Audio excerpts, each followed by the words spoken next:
7 राज्यों की 13 विधानसभा सीटों पर उपचुनावों के परिणाम आ चुके हैं और ज़्यादातर सीटों पर यानी कि 13 में से 10 सीटों पर कांग्रेस यानी इंडिया गठबंधन जीत दर्ज करने में कामयाब रहा है। वहीं भारतीय जनता पार्टी 2 सीटों पर जीत दर्ज कर पाई है।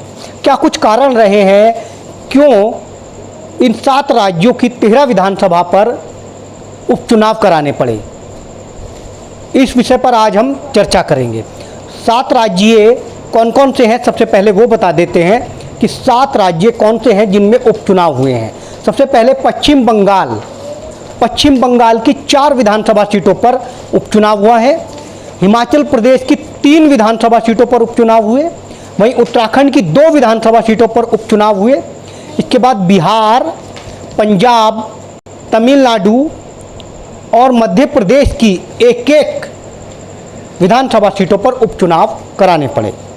लेकिन उपचुनाव कराने के पीछे क्या वजह रही है, इसकी स्थिति भी हम साफ कर देते हैं। पश्चिम बंगाल की 4 विधानसभा सीटों पर उपचुनाव हुआ। 4 में से 3 विधानसभा सीटों पर मौजूदा विधायकों द्वारा इस्तीफा दिया गया, जबकि 1 विधानसभा सीट पर विधायक के निधन के कारण उपचुनाव कराना पड़ा। बात हिमाचल प्रदेश की जाए तो 3 सीटों पर उपचुनाव हुए हैं हिमाचल प्रदेश में, जो कि तीनों ही विधायकों के इस्तीफा देने के कारण उपचुनाव यहां पर कराना पड़ा। उत्तराखंड की बात की जाए तो उत्तराखंड की बद्रीनाथ सीट और मंगलौर सीट पर उपचुनाव हुए हैं।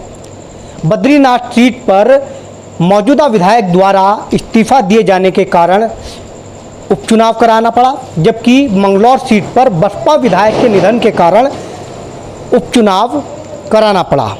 बिहार, पंजाब और मध्य प्रदेश में भी एक विधानसभा सीट पर उपचुनाव हुए, जहां पर तीनों ही राज्यों की विधानसभा सीटों पर मौजूदा विधायक द्वारा इस्तीफे दिए गए, जिस कारण उपचुनाव कराना पड़ा।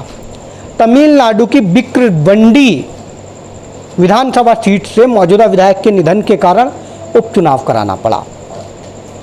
तो कहीं ना कहीं 7 राज्यों की 13 विधानसभा सीटों पर ज़्यादातर मौजूदा विधायकों द्वारा इस्तीफा दिया गया, जबकि कुछ सीटों पर मौजूदा विधायकों के निधन के कारण उपचुनाव कराना पड़ा।